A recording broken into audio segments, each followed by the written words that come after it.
Bismillahirrahmanirrahim. Alhamdulillah, salatu wassalamu ala Rasulillah wa ala alihi wa sahbihi wa wala. Hadirin hadirat yang dirahmati oleh Allah Subhanahu wa taala. Kita lanjutkan pembahasan kita dari Sahih Al-Bukhari. Kita masuk pada bab yang ke-17, bab mukhallaqatin wa ghairu mukhallaqatin. Bab tentang mudghah, tentang asal muasal janin ya, nutfah. Pertama nutfah, kemudian alaqah, kemudian mudghah. Segumpal daging ya, daging kecil yang mungkin bisa dikunyah, itu disebut dengan mudghah. Ya, terkadang mudghah tersebut mukhallaqah, itu membentuk anggota tubuh. Terkadang ghairu mukhallaqah, tidak membentuk anggota tubuh ya. Kemudian dia tidak jadi janin atau dia keguguran ya. Jadi terkadang segumpal daging tersebut menjadi membentuk disebut mukhallaqah, dan terkadang tidak membentuk menjadi ghairu mukhallaqah. Seperti firman Allah Subhanahu wa taala, "Tsumma min mudghatin mukhallaqatin wa ghairu mukhallaqatin" dalam Al-Qur'an. Baik, kita lanjutkan. Imam Al-Bukhari berkata, qala haddatsana Musaddad, qala haddatsana Hammad an Ubaidillah bin Abi Bakar an Anas bin Malik an Nabi sallallahu alaihi wasallam qala, "Inna Allah azza wa jalla wakala birrahimi malakan." Sungguhnya Allah Subhanahu wa taala menugaskan di rahim malaikat. Yaqulu, "Ya Rabbi nutfah." Maka malaikat berkata, "Ya Rabbku, sudah menjadi nutfah." Itu tatkala terjadi pembuahan, ya, apakah jadi nutfah atau tidak? Terjadi pembuahan atau tidak? Ternyata nutfah, ya, terjadi pembuahan. Karena tidak semua sperma tatkala masuk ke mulut seorang wanita kemudian terjadi pembuahan dengan seh telur. Kalau terjadi pembuahan maka menjadi apa? Nutfah. Kemudian sebagaimana dalam hadis ya, setelah 40 hari ya, kemudian kata malaikat, "Ya Rabbi alaqah." Menjadi alaqah, itu segumpal daging. Ya, nutfah tersebut mengalami proses sampai menjadi segumpal darah ya, alaqah. Kemudian setelah 40 hari, "Ya Rabbi mudghah." Jadi mudghah. Ya, setelah alaqah menjadi mudghah, segumpal daging ya. Fa idza arada an yaqdiya khalqahu qala adzakarun am unsa. Tatkala Allah Subhanahu wa taala ingin memutuskan ini menjadi manusia atau tidak, maka ya malaikat bertanya, "Ya Rabbku, ini lelaki atau wanita? Syaqiyun am sa'idun? Celaka atau bahagia? Famar rizqu wal ajalu? Apa rizkinya, apa ajalnya?" Fayuktabu fi batni ummihi. Maka Allah perintahkan, tuliskan begini, tuliskan begini, tuliskan begini. Laki atau perempuan, sengsara atau bahagia ya, kemudian rezekinya seberapa, ajalnya seberapa, maka dicatatlah sementara sang janin dalam perut ibunya. Hadirin dan hadirat yang dirahmati Allah Subhanahu wa taala, maksud Al-Imam Al-Bukhari membawakan hadis ini sebagaimana dijelaskan oleh Ibnu Battal dalam Syarah Sahih Al-Bukhari. Imam Al-Bukhari ingin menjelaskan bahwasanya wanita kalau haid, kalau wanita kalau hamil enggak mungkin dia haid. Wanita kalau hamil enggak mungkin dia haid ya, karena malaikat tatkala terjadi nutfah, malaikat tidak bertanya lagi, "Ya Allah, ini dilanjutkan atau jadi haid?" Enggak mungkin ya. Dan di zaman dahulu pendapat Imam Bukhari ini dikritiki.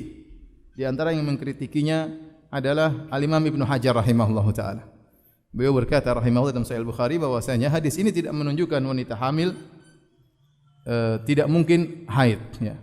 Jadi para ulama khilaf dahulu, fuqaha, apakah wanita hamil mungkin haid atau tidak? Terjadi dua pendapat secara umum. Pendapat pertama mengatakan wanita hamil enggak mungkin haid. Dan ini pendapat Imam Al-Bukhari. Dan beliau berdalil dengan hadis ini. Pendapat kedua mengatakan wanita hamil mungkin haid. Ini dikuatkan oleh Al-Hafidz Ibnu Hajar rahimahullahu taala. Adapun pendapat pertama yang mengatakan wanita hamil tidak mungkin haid, kalau keluar darah maka itu namanya darah istihadhah atau darah rusak. Tidak mempengaruhi ya salat dan puasa. Silakan salat, silakan puasa. Namun di zaman sekarang ya, dengan teknologi kedokteran yang modern, maka diketahui bahwasanya wanita kalau sudah hamil tidak mungkin apa? Tidak mungkin haid ya. Antum tahu kenapa tidak mungkin haid? Saya juga tidak tahu ya, tapi tadi saya baru telepon dokter kandungan ya. Saya telepon, saya tanya-tanya ya. Saya dapat sedikit informasi ya. Maka mau saya jelaskan pakai gambar, tapi kayaknya enggak usah deh ya. Ya udahlah, kita dari sini saja. Intinya Intinya dokter tersebut menjelaskan kepada saya, mudah-mudahan dia thiqah ya. Beliau mengatakan hafizahullah taala bahwasanya wanita hamil tidak mungkin haid ya. Karena kenapa? Tatkala sel telur keluar dari ovarium ya, kemudian turun ke endometrium ya. Ovarium itu pabrik apa namanya? Pabrik sel telur. Situ sel telur semua digudangkan di ovarium ya. Kemudian sel telur satu-satu mengalami perkembangan tatkala dia sudah keluar, sudah cukup usianya ya mungkin seminggu atau kurang lebih, maka kemudian dia keluar dari tempatnya, kemudian dia menuju ke endometrium. Ya, di endometrium dia menunggu. Jadi dia turun ke endometrium, kemudian dia menunggu apakah ada sperma yang akan membuahinya ya. Terutama di masa-masa subur, yaitu tatkala pertama kali dia turun ke endometrium selama 72 jam, sekitar 3 hari di masa suburnya.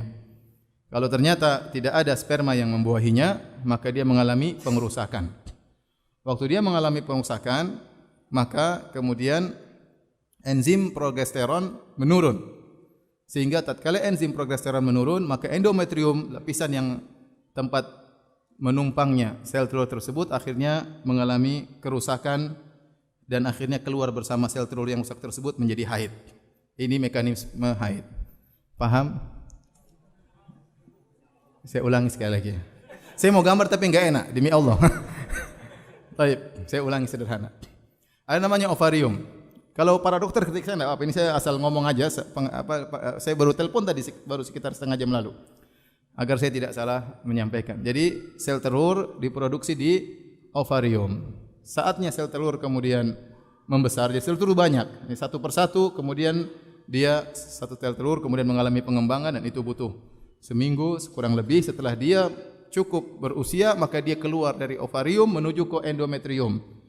Di situ kemudian dia menunggu sperma untuk mengalami pembuahan. Kalau sperma datang terjadi pembuahan, maka terjadilah kehamilan. Kalau sperma tidak terjadi pembuahan, maka sel telur tersebut mulai rusak dan akhirnya hormon progesteron yang ada di ovarium berkurang, maka kemudian memberikan sinyal sehingga endometrium pun rusak, turun bersama dengan sel telur tersebut menjadi apa? Haid. Tapi kalau terjadi pembuahan, bertemu sel sperma dengan sel telur, maka kemudian ya disebutkan ada mengeluarkan hormon atau enzim namanya HCG, saya enggak tahu singkatannya apa, atau HGC, sekitar itulah, untuk memberi sinyal kepada ovarium untuk mempertahankan progesteron.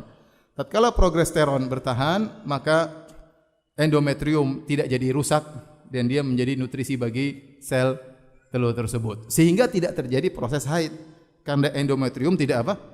Tidak rusak. Jadi haid adalah mekanismenya endometrium yang rusak kemudian turun bersama sel telur menjadi darah haid. Sehingga menurut kedokteran, orang wanita yang hamil tidak mungkin terjadi apa? Haid. Karena enggak mungkin. Karena haid adalah endometrium yang rusak yang turun. Sementara kalau sudah terjadi pembuahan, endometrium tersebut tidak kemudian rusak bersama apa? Bersama sel telur yang kemudian terbuang melalui kemaluan wanita yang disebut dengan darah haid. Oleh karenanya, menurut informasi dari dokter tersebut, maka saya kuatkan pendapat Al-Imam Al-Bukhari rahimahullahu taala, dan kita tidak setuju dengan pendapat Ibnu Hajar rahimahullahu taala. Paham? Enggak paham juga enggak apa-apa. Sekarang ini baru saya mau gambar apa?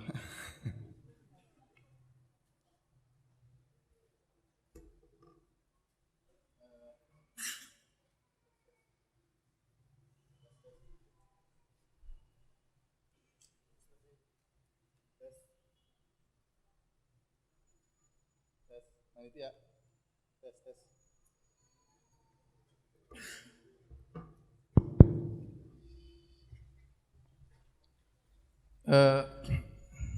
Ada pembahasan berkaitan dengan janin yang keguguran ya.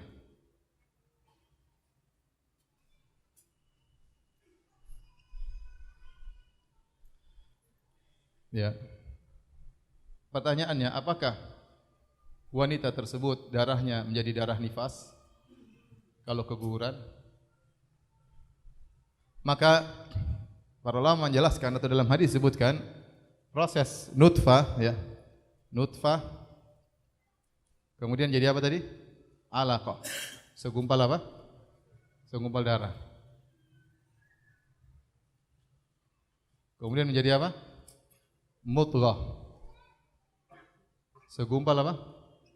Daging. Nah, mudghah ini bisa dua ya. Mukhallaqah berbentuk atau ghairu mukhallaqah. Dalam Al-Qur'an disebutkan. Waktu keguguran tidak terbentuk, tidak membentuk.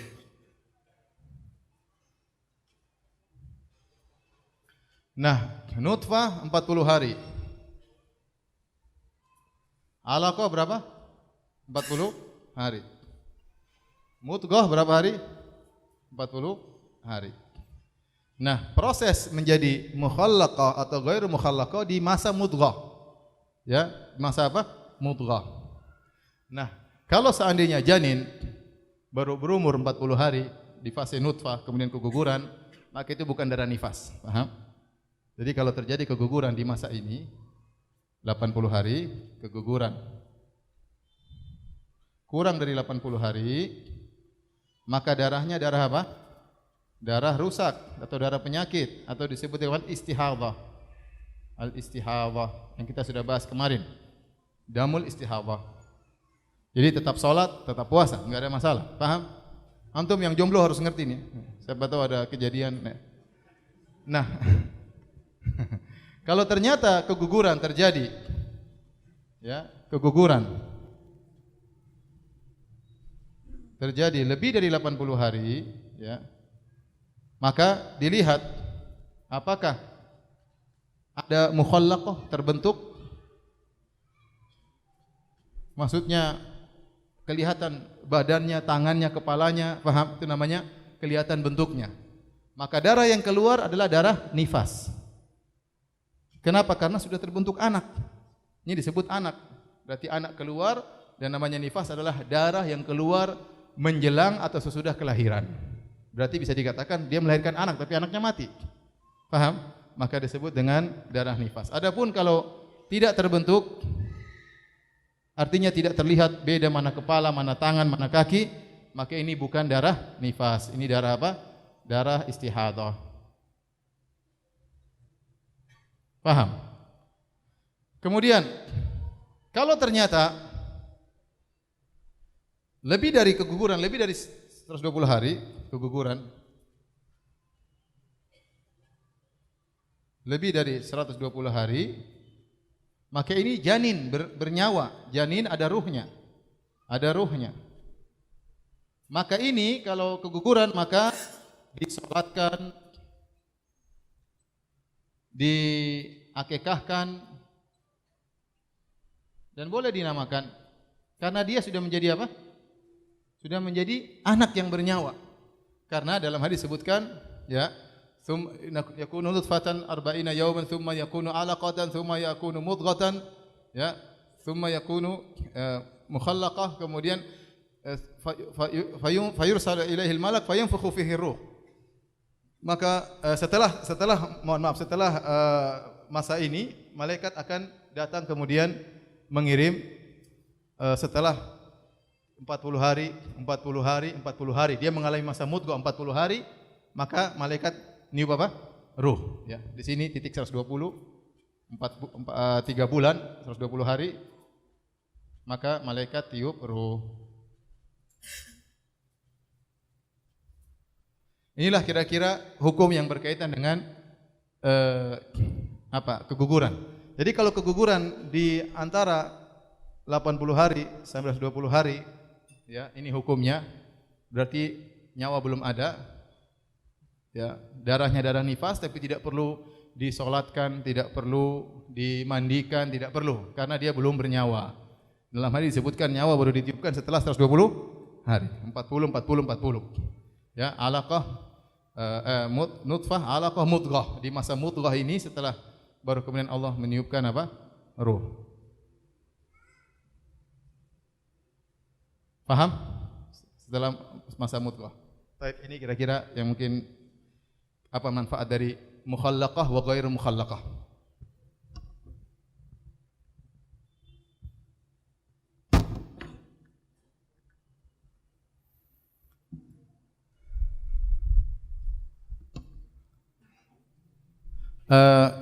Makanya penting juga bagi para ikhwan dan akhwat, tatkala tadi kita merajihkan pendapat Imam Al-Bukhari bahwasanya wanita hamil tidak mungkin mengalami apa?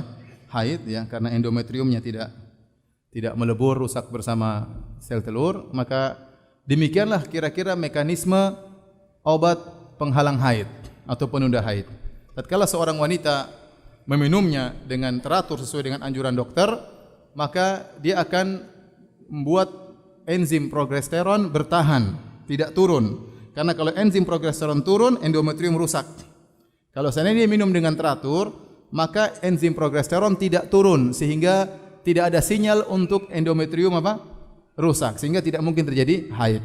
Kalau seorang wanita sudah minum obat penunda haid dengan teratur sesuai dengan anjuran dokter, keluar darah, mah itu bukan darah haid. Bukan darah haid. Ini sekedar tambahan. Mudah-mudahan antum paham.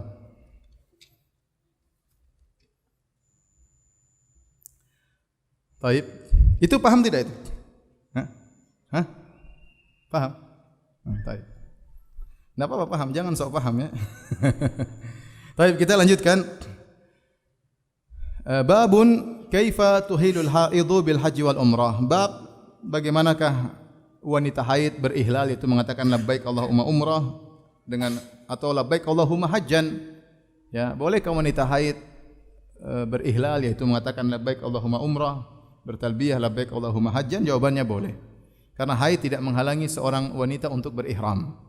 Demikian wanita nifas juga tidak terhalangi untuk berihram. Adapun dalilnya, Imam Al-Bukhari membawakan hadisnya. Berkata Imam Al-Bukhari rahimahullah taala, qala haddatsana Yahya bin Bukair, qala haddatsana Laits an Uqail an Ibni Shihab an Urwah an Aisyah qalat. Dari Aisyah radhiyallahu anha beliau berkata, kharajna ma'an Nabi sallallahu alaihi wasallam fi hajjatil wada. Kami keluar bersama Nabi dalam haji wada. Faminna man ahalla bi umrah wa minna man ahalla bi hajjin. Di antara kami ada yang berihlal dengan umrah, dia mengatakan labbaik Allahumma umrah, kami berniat umrah. Wa minna man ahalla bi hajjin, ada yang di antara langsung haji ifrad berkata labbaik Allahumma hajjan. Ini masalah fikih haji, ya. Nanti saatnya kita ajarkan. Tapi yang penting sekarang kita lewat dulu. Kita masih fokus ke masalah haid. Faqadimna Makkah, faqala Rasulullah sallallahu alaihi wasallam man ahrama bi umrah wa lam yuhdi falyuhlil. Tatkala kami tiba di Mekah, maka Nabi berkata, barang siapa yang berihram dengan niat umrah, kemudian dia tidak membawa hadyu dari kota Madinah ke Mekah, maka hendaknya dia bertahallul. Ya. Wa man ahrama bi umrah wa ahda, dia bertahallul untuk dia rubah menjadi umrah, ya, kemudian dia menjadi haji tamattu. Wa man ahrama bi umrah wa ahda fala yuhillu hatta yuhil bi nahri hadihi. Barang siapa yang sudah berniat dari kota Madinah, kemudian dia membawa hadyu, hadyu itu maksudnya hewan sembelihan yang akan disembelih pada tanggal 10 Dzulhijjah, ya, maka dia tidak boleh bertahallul sampai tanggal 10 Dzulhijjah tatkala dia menyembelih sembelihannya. Wa man ahajja bi hajjin falyutimma hajjahu. Barang siapa yang berniat dengan haji ifrad, maka lanjutkan hajinya. Tentu antum banyak yang tidak paham ya. Ya, tetapi tidak apa-apa lah ya. Kita lewat aja, nanti pembahasan fikih haji insyaallah sampai pada waktunya. Qalat fahidtu. Intinya Aisyah berkata, aku pun haid. Falam azal haidan hatta kana yaumu Arafah. Aku terus haid sampai hari Arafah. Walam uhlil illa bi umrah, dan aku tidak berniat kecuali aku berkata labbaik Allahumma umrah. Sementara aku tidak bisa umrah. Waktu umrah sampai tanggal 8 atau malam tanggal 9. Tanggal 9 sudah haji Arafah. Ya, sementara aku tidak bisa berumrah karena kalau umrah harus tawaf sa'i bertahallul, dan Aisyah tidak bisa tawaf karena dia sedang haid. Fa amarani Nabi sallallahu alaihi wasallam an anqudha ra'si wa amtashita wa uhilla bihajjin. Maka Nabi menyuruhku untuk membuka kepangku, kemudian aku bersisir rambutku, yaitu mandi, kemudian aku berihlal dengan mengatakan labbaik Allahumma hajjan wa atrukul umrah, dan aku batalkan umrahku. Ini dalil bahwasanya wanita haid tidak masalah dia berniat apa? Haji. Ini dalilnya di sini. Ini penting kenapa? Karena banyak jemaah haji waktu mereka tiba di Madinah, terus mau berangkat ke Mekah sebagai wanita haid, mereka tidak berihram dari Madinah. Mereka tunggu sampai di Mekah baru berihram, tunggu haidnya bersih, dan itu pelanggaran. Dia meninggalkan kewajiban dan harus potong kambing. Karena haid tidak menghalangi seorang wanita untuk berumrah, untuk berihram, apakah ihram umrah ataupun ihram haji. Antum enggak paham ya? Ini ya bagaimana ya? Nanti aja lah antum masalahnya. Saya tanya, yang sudah haji coba angkat tangan. Cuma satu orang. Yang lainnya miskin. Fafa'altu dzalik, maka Aisyah pun menjalankan perintah Nabi SAW. Beliau pun batalkan umrahnya, kemudian beliau pun berhaji dalam kondisi haid. Jadi orang wanita haid tetap boleh berihlal, tetap boleh berihram. Apakah ihram umrah ataupun ihram haji. Hatta qadaitu hajjati, sampai aku selesai dari hajiku. Fa ba'atha ma'iya Abdurrahman ibn Abi Bakar. Kemudian setelah aku selesai haji, Nabi mengutus Abdurrahman bin Abi Bakar, yaitu saudaranya Aisyah. Wa amarani a'tamira makana umrati minat Tan'im, dan beliau menyuruh Abdurrahman bin Abi Bakar menemani Aisyah untuk umrah. Pergi ke Tan'im, kemudian dari tanah halal masuk ke tanah haram untuk tawaf dan sa'i. Ini secara singkatnya hadis ini. Faedah dari hadis ini itu bahwasanya tidak disunahkan seorang setelah haji mengulang-ulangi umrah. Kenapa? Karena Aisyah radhiyallahu anha hanya diizinkan untuk berumrah karena dia belum umrah sebelumnya. Adapun seorang yang sudah melakukan haji tamattu, sudah umrah, sudah haji, maka setelah haji enggak usah umrah lagi. Oleh karenanya, waktu Abdurrahman bin Abi Bakar menemani Aisyah untuk umrah, dia tidak ikut umrah, dia hanya menemani doang. Antar ke Tan'im. Seandainya boleh mengulang-ulangi umrah, tentu dia akan umrah sekalian bersama Aisyah daripadanya sekedar mengantar dari Tan'im masuk ke Masjidil Haram. Tetapi ternyata Abdurrahman bin Abi Bakar tidak melakukannya. Ini dalil bahwasanya umrah setelah haji tidak disunnahkan kecuali bagi orang yang belum umrah, seperti kondisi Aisyah radhiyallahu taala anha. Ada khilaf tentunya masalah ini, tapi ini pendapat yang paling kuat. Karena sebagian orang sebelum haji mereka umrah sampai 10 kali. Setelah haji mereka umrah lagi mungkin 10 kali ya. Umrah untuk kakeknya, untuk neneknya, untuk bapaknya, untuk omnya, untuk kakaknya, untuk adiknya.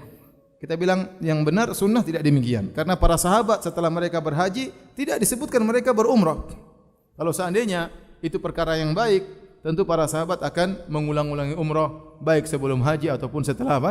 Setelah haji. Ternyata mereka tidak melakukannya. Yang benar, yang lebih tepat sekali safar, sekali haji, dan sekali safar, sekali umrah. Tidak mengulang-ulangi umrah dalam satu safar. Meskipun saya kata ini masalah khilafiyah, adapun mazhab Syafi'i membolehkan mengulang-ulangi umrah sebelum haji, setelah haji. Namun kita katakan pendapat yang lebih kuat tidak mengulang-ulangi umrah karena tidak dilakukan oleh para sahabat radhiyallahu taala anhum ajmain.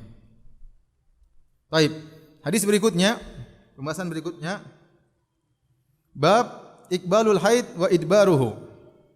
Bab tentang datangnya haid dan perginya haid. Datangnya haid dan perginya haid. Kita masih masalah darah wanita. Kata Imam Al-Bukhari, wa kunna nisa'un yab'athna ila Aisyata bid-dirajah fiha al-kursuf fihi sufrah. Dahulu para wanita di zaman Aisyah, mereka mengirimkan kepada Aisyah untuk mengecek sebuah bejana diisi dengan kain kutun. Yang kain kutun tersebut mereka sentuhkan ke kemaluan mereka karena mereka ragu masih ada kuning-kuning. Mereka ingin tanya kepada Aisyah, ini kuning darah haid atau bukan? Paham? Jadi permasalahan para wanita zaman dahulu, mereka sudah selesai haid. Ternyata setelah haid masih ada warna kuning-kuningan. Sehingga mereka bingung, ini masih haid atau sudah bersih? Maka mereka mencolekkan atau menggosokkan kain kutun tersebut sebagai sampel warna kuning tersebut dari kemaluan mereka. Kemudian mereka letakkan sebuah bejana, mereka kirim ke Aisyah untuk melihat apakah itu darah haid atau bukan. Fataqul, maka Aisyah berkata, la ta'jalan, jangan terburu-buru. Hatta tarayna al-qassat al-bayda. Jangan terburu-buru sampai para wanita tersebut, sampai kalian melihat cairan bening. Wa turidu bidzalika tuhra min al-haidha. Itu sampai Aisyah maksudnya sampai kalian pastikan kalian sudah suci. Sampai kalian pastikan kalian sudah suci. Ya. Ini dalil bahwasanya Aisyah memandang bahwasanya tanda suci dari haid seorang wanita kalau sudah memang masanya sudah selesai dan sudah keluar al-qassatul bayda, cairan bening. Kalau dia sudah lihat cairan bening keluar, dia pegang atau dia sentuh dengan tisu atau dengan kapas atau yang lainnya, keluar cairan bening, Maka setelah itu kalau ada warna kuning, warna bercak coklat, tidak ada hubungannya, itu bukan darah haid. Ya, selama cairan bening tersebut keluar di waktu memang waktunya selesai haid tersebut. Paham? Jadi kata Aisyah, tunggu dulu sampai melihat cairan bening. Kalau cairan bening sudah keluar, maka apa yang kuning atau coklat atau bercak itu tidak dianggap sebagai haid. Wa balagha ibnata Zaid bin Thabit, dan sampai kepada putrinya Zaid bin Thabit, anna nisaan yad'una bil masabih min jawfil lail yanzurna ila tuhri. Ada sekelompok wanita yang mereka minta didatangkan lampu-lampu di tengah malam untuk ngecek apakah mereka sudah suci atau belum. Mungkin berhenti darah di malam hari, mereka ingin cek. Maka dia mengatakan, maka nisa'u yasna'na hadza wa abad alaihinna. Maka putrinya Zaid bin Thabit, berarti dia tabi'in, maka dia pun mencela para wanita tersebut. Kata dia, dahulu para sahabat tidak melakukan ini, tidak sampai sesulit ini. Ya. Sudah, kalau enggak kelihatan ya sudah, berarti masih nanti cek kalau sudah terang baru apa? Yang wajar-wajar saja, ngapain susah-susahkan diri malam-malam jam 12 malam cari lampu untuk ngecek sudah bersih atau belum. Ini maksud dari riwayat ini. Ya, dia berdalil para sahabiat yang mereka adalah wanita salihat yang hidup di zaman Nabi, mereka dulu tidak seperti ini. Ngapain kalian sekarang seperti ini? Repot-repot untuk ngecek jam 12 malam, jam 1 malam minta lampu, suaminya sudah datangkan lampu, kemudian ngecek, ya, tidak perlu. Taib. Imam Al-Bukhari membawakan hadis berikutnya, qala rahimahullahu taala haddatsana Abdullah bin Muhammad qala haddatsana Sufyan an Hisham an abihi an Aisyah radhiyallahu taala anha. Dari Aisyah radhiyallahu anha anna Fatimah binti Abi Hubeish kanat tustahab, bahwasanya Fatimah bintu Abi Hubeish dahulu mengalami istihadhah. Fasa'alatin Nabi sallallahu alaihi wasallam, maka dia pun bertanya kepada Nabi sallallahu alaihi wasallam tentang darah istihadhahnya. Qala, maka Nabi berkata, dzalika irqun, itu pendarahan. Itu adalah pendarahan, bukan darah haid. Wa laysat bil haidha, apa yang kau alami tersebut bukanlah darah haid. Fa idza aqbalatil haidatu fada'is salata. Kalau kau sudah waktunya datang jadwal haidmu, maka jangan salat. Wa idza adbarat faktasili wa salli. Kalau jadwal haidnya sudah pergi, meskipun masih keluar darah, maka mandilah dan salatlah. Mandi wajib, kemudian apa? Salatlah meskipun darah masih keluar, karena itu darah apa? Istihadhah. Paham? Ini sudah kita bahas pada pertemuan kemarin.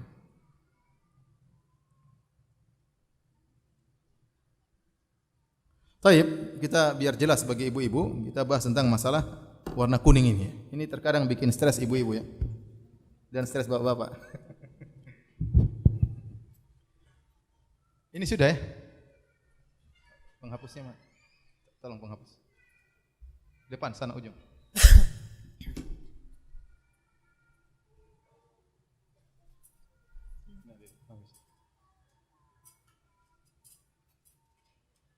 Masya Allah. Susah hilangnya. Masya Allah. Balik aja, dibalik. Tolong dibalik. Segera dibalik.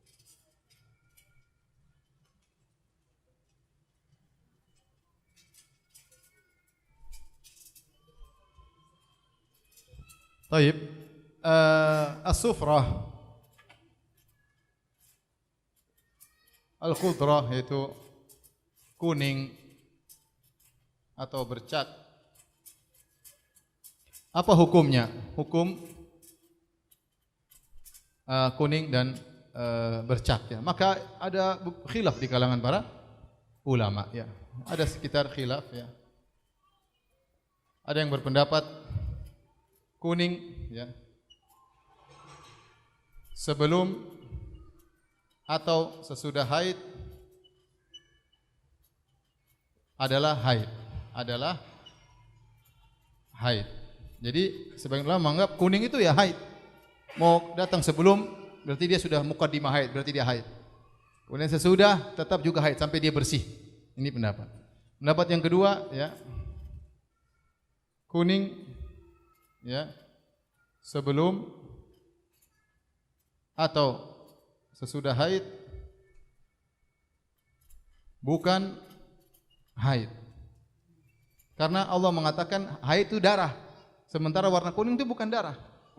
Bercak itu bukan darah. Keluar darah baru dibilang haid. Jadi kalau seorang wanita menjelang haid ternyata keluar kuning-kuning, enggak, bukan. Karena sampai keluar darah baru dikatakan dia sedang apa? Haid. Selama belum keluar darah dia bukan haid. Kemudian kalau ada waktunya, kemudian setelah jadwalnya selesai masih keluar kuning-kuning, bercak-bercak, itu bukan haid.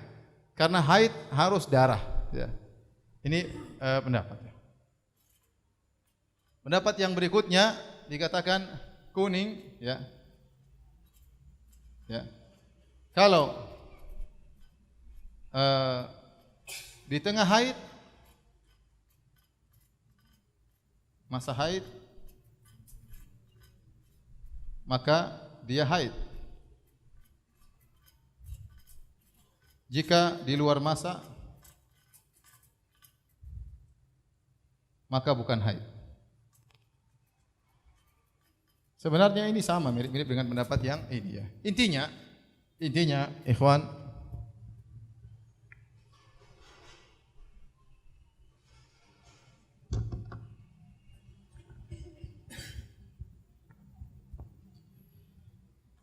jika seorang ya wanita kemudian melihat warna kuning ya, jika dia, ini pendapat yang kuat.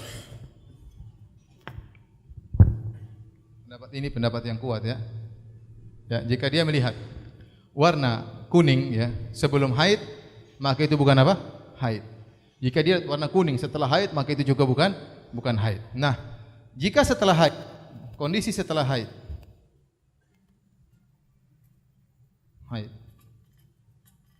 yang pertama, ya, sebelum keluar kuning muncul qassatul baydha, yaitu bening, cairan yang bening. Maka ini semua, ini jelas, ini adalah kuning tersebut bukan haid. Tetapi sebagian wanita ya tidak keluar cairan bening. Apakah cairan kuning masih haid?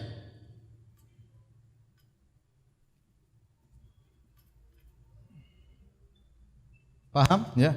Jadi misalnya seorang wanita haid 7 hari, ternyata sudah hari ke-8 sudah muncul warna kuning. Nah, kemungkinan ada dua. Sebelum muncul warna kuning tersebut, dia sudah melihat al-qassatul baydha, yaitu cairan bening.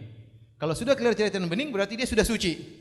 Nah, warna kuning yang keluar setelah itu maka tidak dianggap sebagai apa? Haid. Namun yang jadi masalah, sebagian wanita tidak mendapati cairan bening tersebut. Dia mulai dari merah, kemudian bercak, akhirnya tiba-tiba menguning dan tidak ada cairan bening. Maka menurut sebagian ulama, kalau sudah kuning ya sudah, itu berarti sudah suci. Karena yang dianggap haid adalah damun yu'raf, yaitu darah. Ya, adapun kuning itu bukan apa? Darah. Mau dikatakan sisa darah, tapi dia bukan darah. Oleh karenanya kalau sudah waktunya, wanita melihat kebiasaan dia. Kalau kebiasaan dia selalu ada cairan bening, ya dia tunggu cairan bening tersebut. Kalau ternyata kebiasaan dia tidak menemukan cairan bening, ya sudah, begitu darahnya berubah dari warna merah menjadi bercak mulai kuning, berarti dia sudah apa? Suci. Dia mandi dan dia sholat dan boleh digauli oleh suaminya. Paham sampai sini?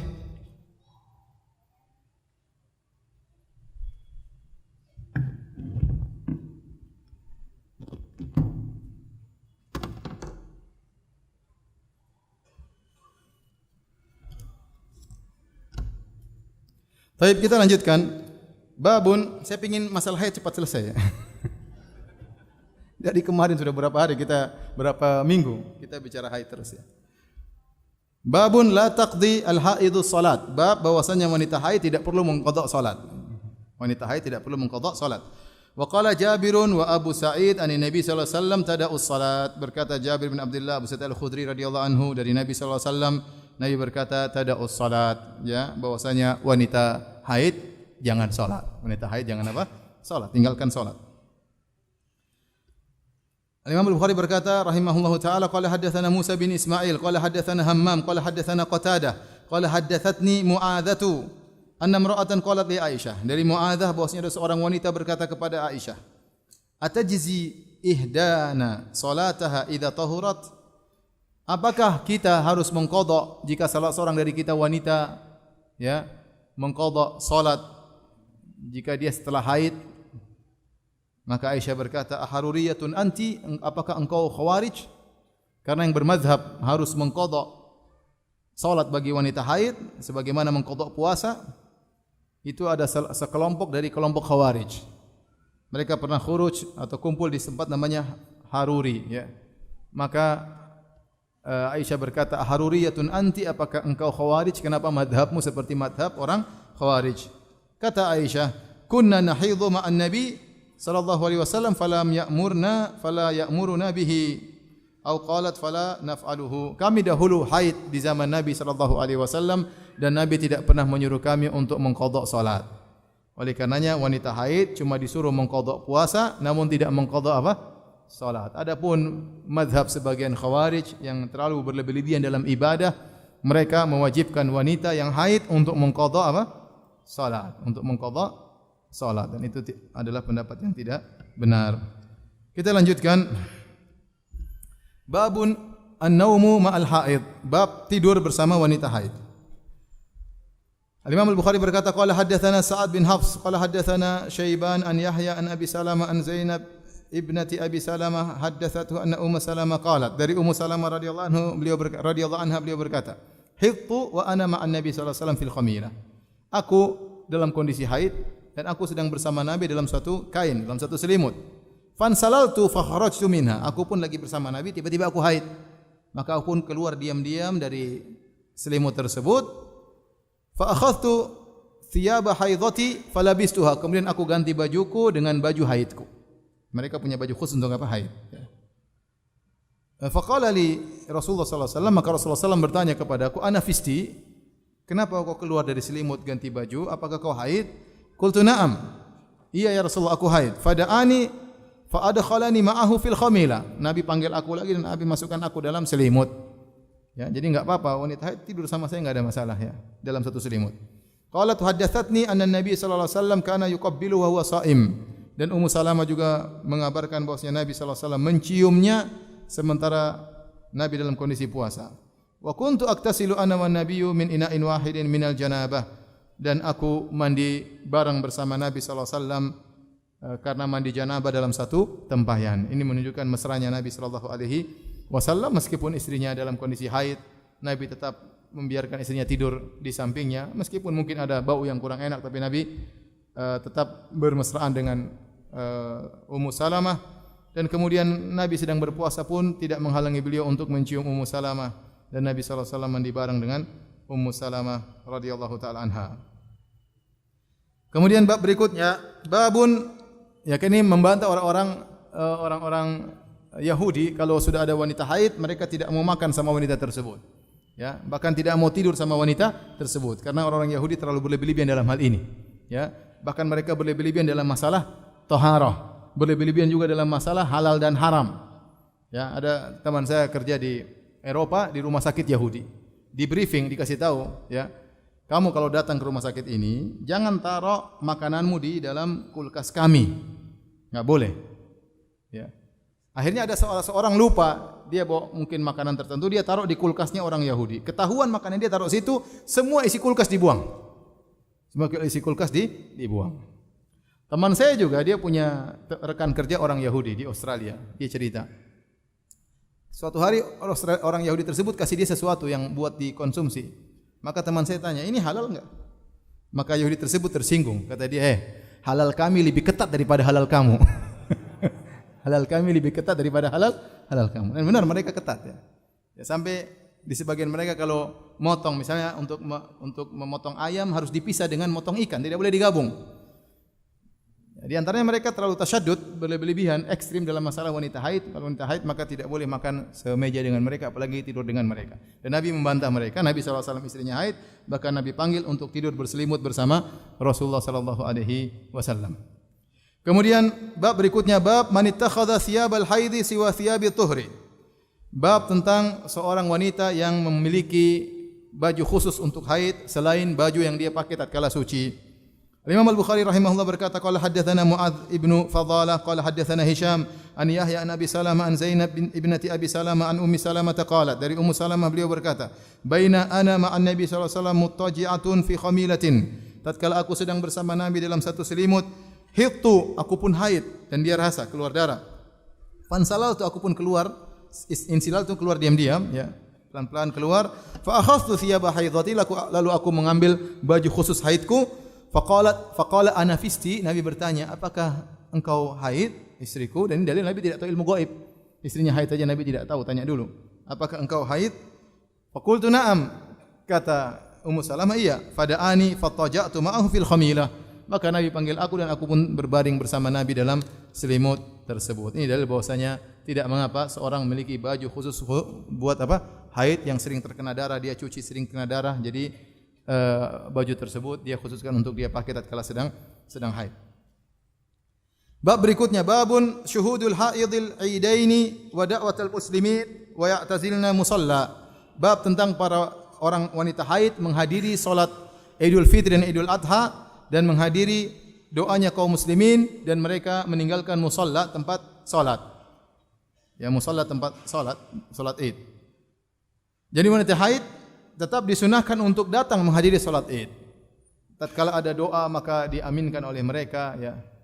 Hanya saja mereka menjauh dari musalla, ya, tempat salat Id, ya.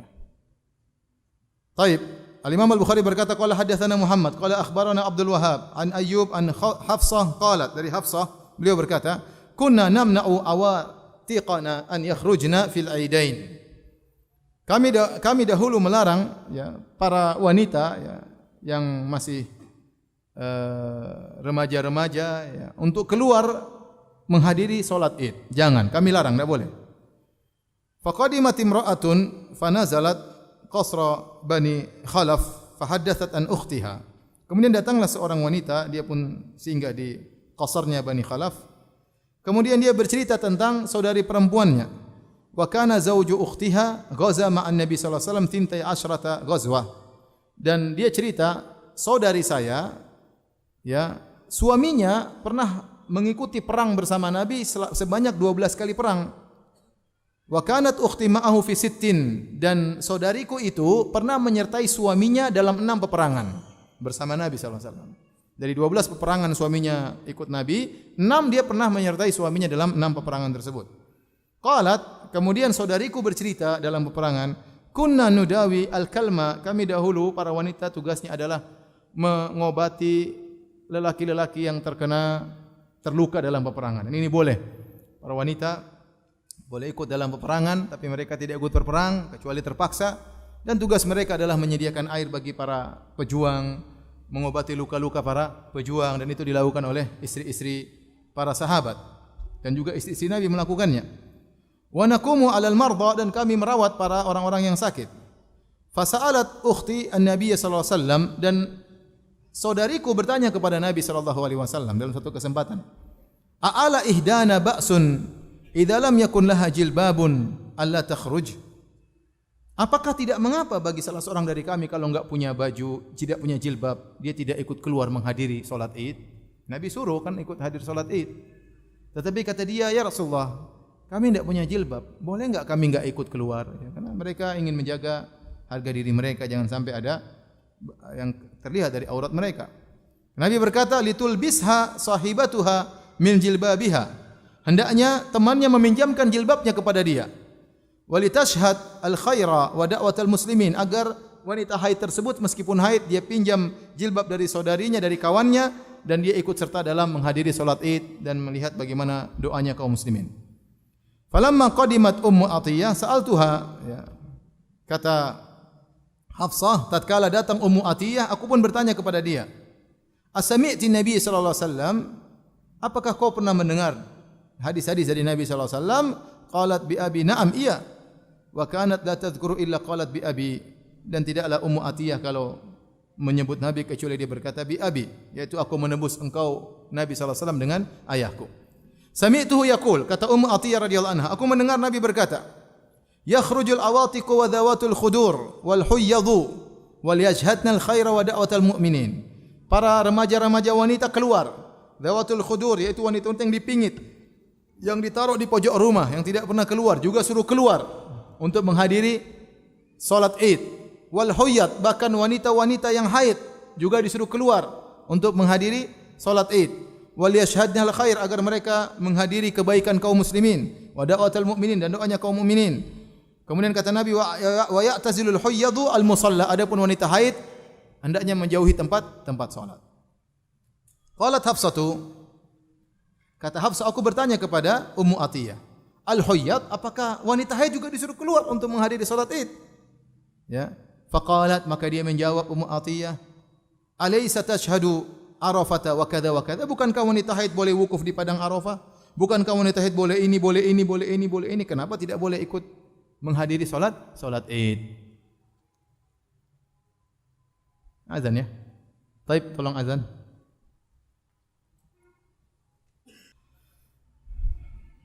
Baik, hadirin hadirat yang dirahmati Allah Subhanahu wa taala, kita lanjutkan bahwasanya ini dalil wanita haid, bahkan al-awatik, yaitu remaja-remaja yang mau balik, remaja-remaja putri yang mau balik atau sudah balik, bahkan dawatul khudur, yaitu wanita yang siap dipinang tetapi dipingit dalam rumah, ya, yang mereka tidak atau jarang keluar rumah, maka semuanya disuruh keluar oleh Nabi sallallahu alaihi wasallam untuk menghadiri perayaan salat Id, karena di situ syiar, ya, maka situ ada kebaikan, situ tempatnya rahmat dari Allah Subhanahu wa taala, maka mereka disuruh hadir meskipun wanita haid, ya, dan ini tidak mengapa, dan tentu menjaga diri mereka, tidak berhias, tidak bersolek dan yang lainnya, ya. Bahkan yang tidak punya jilbab pinjam sama temannya, subhanallah, ya. Bayangkan ya, dahulu betapa miskinnya para sahabiat, sampai mereka ada yang tidak punya jilbab. Jilbab, ya, bukan jilbab zaman sekarang yang rambut kelihatan, ya. Karena sebagian orang mengatakan yang jilbab adalah pakaian kesopanan, ya. Kalau untuk orang Indonesia, ya, pakai kebaya, tidak usah pakai kerudung, sudah dikatakan berjilbab, ya. Dan itu tidak benar, itu perkataan orang-orang liberal, ya. Kemudian Nabi mengatakan wa ya'tazilna musallana, dan hendaknya, atau wa ya'tazilul huyyat al musalla, adapun wanita haid meninggalkan musalla, ya. Ini dijadikan dalil oleh sebagian ulama bahwasanya wanita haid tidak boleh masuk musalla. Kalau musalla tidak boleh, apalagi masjid, ya, apalagi masjid, ya. Musalla maksudnya sini lapangan, maksudnya musalla maksudnya apa? Lapangan. Namun pendapat ini wallahu alam bisawab kurang kuat, ya. Kenapa? Karena mengkiaskan masjid dengan musalla, ya, tidak pas, ya, karena masjid ada tahiyatul masjid. Masjid punya kekhususan tersendiri. Adapun musalla tidak, itu lapangan terbuka kemudian dijadikan tempat apa? Tempat salat. Maka apa maksud Nabi mengatakan hendaknya para wanita haid meninggalkan musalla? Yaitu dalam riwayat yang lain maknanya adalah jangan sampai mereka masuk dalam saf-saf salat, karena bisa memutuskan saf salat. Ya, karena kalau mereka masuk dalam saf salat, akhirnya saf terputus dengan terputusnya adanya di sela-selanya para wanita. Dan kita sudah sampaikan pendapat yang lebih kuat, dan ini pendapat Imam Al-Bukhari dan yang lainnya, dan dipilih oleh Syekh Albani rahimahullahu taala, ya, bahwasanya wanita haid boleh masuk masjid. Wanita haid boleh masuk masjid dengan syarat haidnya tidak sampai menajisi masjid. Wallahu alam bisawab. Baik, kita sampai di sini aja dulu, ya. Insyaallah minggu depan masih wanita haid lagi, ya. Mudah-mudahan cepat selesai, ya. Ya, apa boleh buat, kita bersabar. Untuk ilmu harus sabar, ya. Ilmu harus bersabar. Ada banyak pertanyaan di sini, tetapi jawabannya nanti. Karena ada sebagian pertanyaan nanti pas sampai hadisnya baru insyaallah mudah-mudahan jelas jawabannya. Pertanyaan, apakah janin yang keguguran di umur lebih dari 120 hari wajib diakikahkan? Hukumnya sama dengan anak yang lahir, ya. Anak yang lahir, ya. Apakah wajib diakikahkan atau tidak? Khilaf di kalangan para ulama. Yang benar bahwasanya akikah tidak wajib, dia hanya sunnah. Yang bisa melakukan alhamdulillah, kalau enggak bisa juga tidak berdosa, ya. Hukumnya adalah sunnah. Seandainya dia tidak bisa mengakikahkan, enggak ada masalah. Apakah janin dalam kandungan perlu dizakatkan? Ini dikatakan sunnah, tidak wajib, ya. Amalan sebagian sahabat, ya, tapi tidak wajib untuk dizakatkan. Zakat fitrah maksudnya. Ustaz, bolehkah menjeda waktu antara salat fardhu dan salat rawatib agak lama? Boleh. Tujuan azan adalah untuk memanggil jamaah, ya. Kalau ternyata jamaah belum datang, boleh ditunggu. Ya, Nabi SAW salat isya demikian. Ya, idza ra'ahu mujtama'u ajjal. Kalau Nabi sudah lihat para sahabat berkumpul, Nabi segera memulai salat isya. Kalau mereka belum berkumpul, akhar, Nabi tunda sampai para sahabat berkumpul. Ya. Tidak mengapa, demi ketertiban terkadang terutama masjid-masjid besar kita bikin jadwal untuk salat isya, misalnya jarak antara adzan iqamat 10 menit atau 5 menit, terserah yang diketahui sehingga masyarakat tahu kapan waktunya qamat, ya. Enggak ada masalah. Atau seperti waktu yang dibuat berkurang juga enggak jadi masalah. Tapi itu bukan suatu hal yang wajib, tapi enggak apa-apa demi ketertiban. Seandainya sang imam merubah, ya, waktunya enggak apa-apa, tunggu aja dulu, enggak ada masalah. Terserah imamnya. Yang menentukan iqamat adalah imamnya.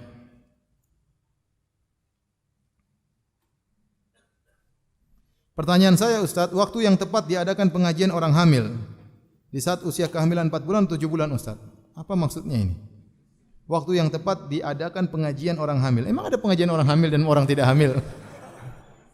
Enggak ada wanita hamil ya ikut pengajian boleh, kalau sakit enggak usah ikut pengajian boleh, enggak ada hubungannya.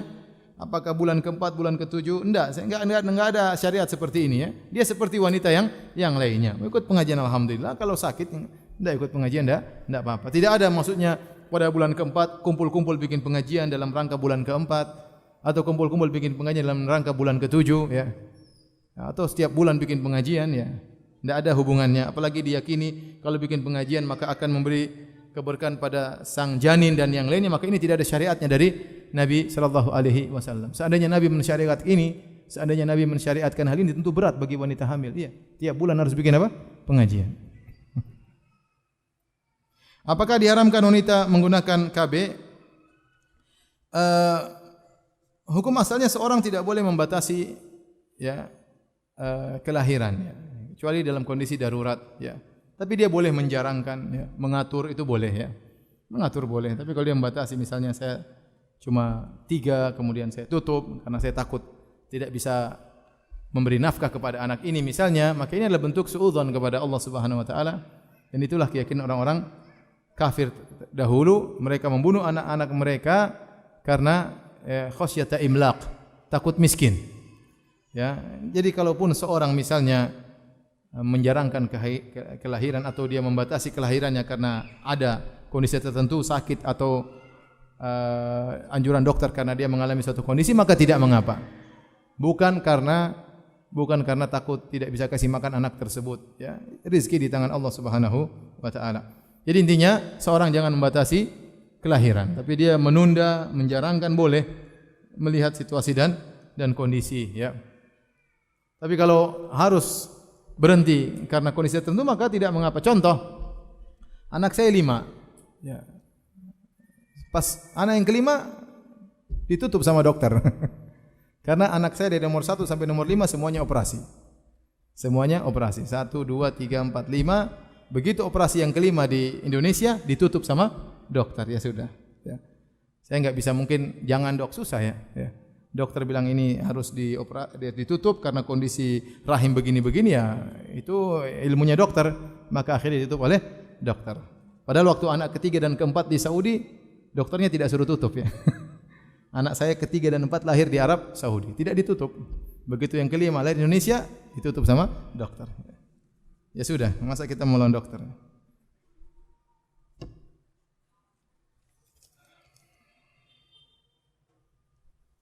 Apakah jika seorang ikut kajian, tetapi saat kajian masih lihat-lihat Facebook, Instagram, apakah berdosa? Ini dia nyindir maksudnya. Jazakallah khairan atas sindiran tersebut, ya.